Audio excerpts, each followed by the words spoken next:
এতিমরা বড়ই দুঃখী, সংসারে যাদের বাবা নাই তাদের কেউই দেয়, সবাই তাদের উপেক্ষা করে। আপু, উপেক্ষা মানে কি?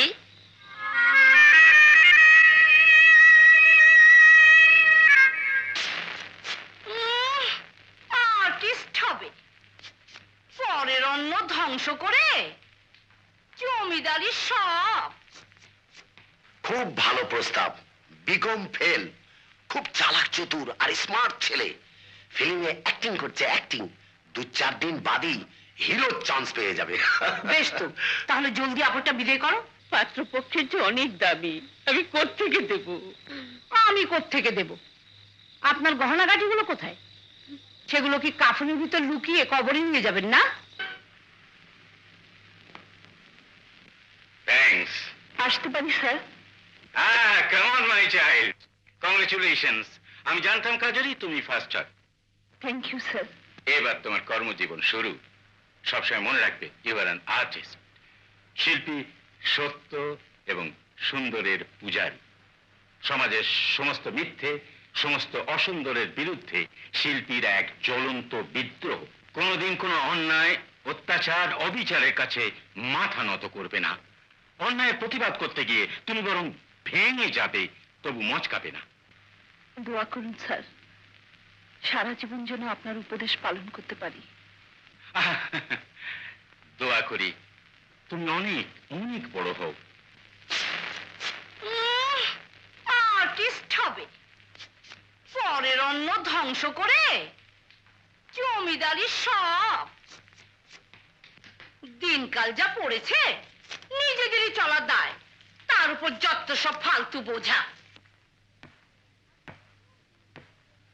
আর ওকেও দিন রাত পই পই করে বলি, ওই বুড়ো ধুমসি মেয়েটাকে কারো হাতে গছিয়ে দাও, অন্তত একটা তো কমে। এলেন নবাব নন্দিনী।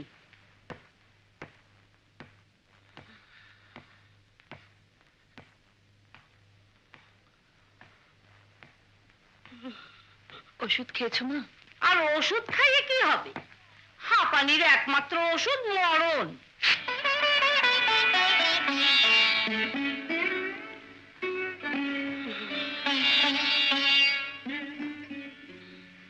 এই নে তোর কাগজ, মন দিয়ে পড়াশোনা করবি।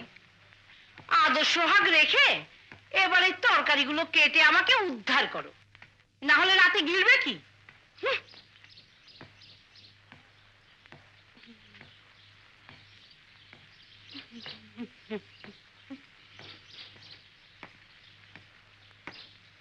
এই যে শানু। খাতা এনেছো আব্বু? এই নে ধর। বাহ, কি সুন্দর। আর এই নে তোর টফি। খুব ভালো করে পড়াশোনা করবি, তাহলে রোজ আমি তোর জন্য টফি আনবো, কেমন? আচ্ছা।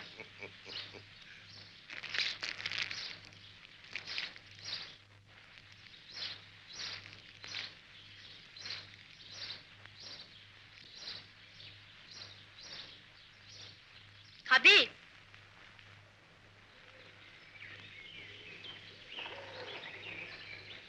তুই একটা নে শানু।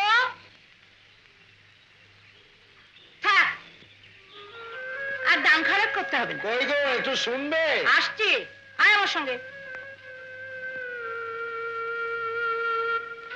যা ভাই, খেলতে যা, আমি তোকে অনেক টফি এনে দেবো। খুব ভালো প্রস্তাব। বিকম ফেল, খুব চালাক চতুর আর স্মার্ট ছেলে। ফিল্মে অ্যাক্টিং করছে, অ্যাক্টিং। 2-4 দিন বাদই হিরোর চান্স পেয়ে যাবে। বেশ তো, তাহলে জলদি আপুটা বিদায় করো। বিদেয় তো করবো গিন্নি, কিন্তু পাত্র পক্ষের যা দাবি সেটাই তো ভাবছি। ভাবনা আবার কি? তোমার ভাবির কাছে কি কম সোনার গয়না লুকোনো আছে? তাকে গিয়ে বলো সব বের করুক। দেখি। তুমি এক কাপ চা দাও তো, যাও।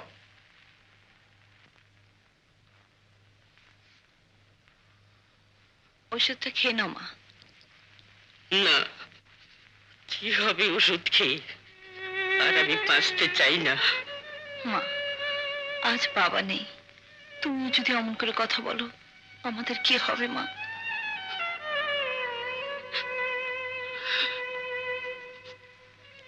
আমি আমি বেঁচে থেকেই বা তোদের জন্য কি করতে পারছি? তোর বাবার একটা দোকান ছিল, তাও চললো না। দেখাশোনার নামে চাচাই তো দোকানটা লুট করছে।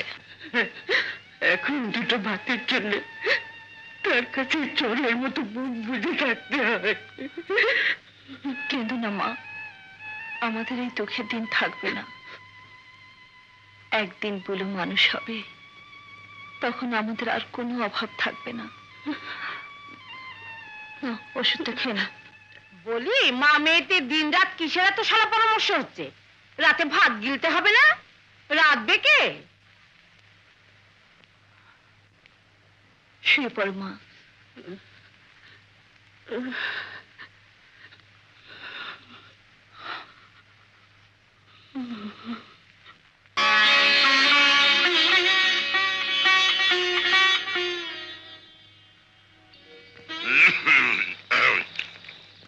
খাও খাও,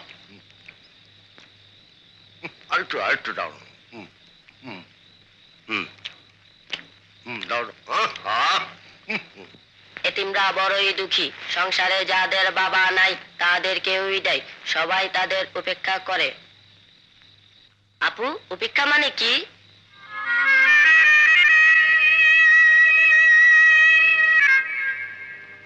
কি হলো আপু, বলো না। আপু, তুমি কাঁদছো কেন?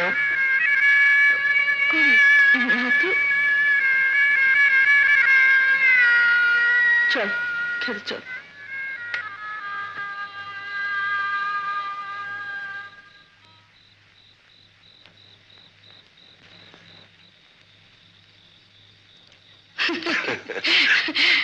বসে আছো যে, ভাবির সাথে কথা শেষ করবে না? ও হ্যাঁ, চলো চলো।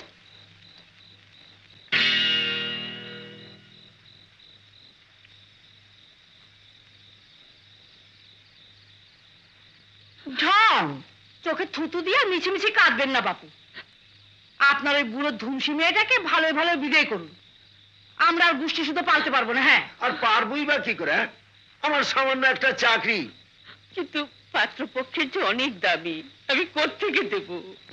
আমি কোত্থেকে দেব? আপনার গহনাগাটিগুলো কোথায়? সেগুলো কি কাফনের ভিতর লুকিয়ে কবরে নিয়ে যাবেন না?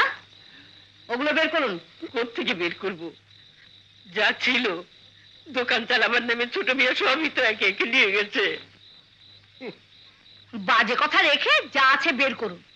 কালই পাত্রপক্ষ দেখতে আসবে। হ্যাঁ, এই সুযোগ ফসকালে ওর যা বয়স, তাতে আর পাত্রই জুটবে না।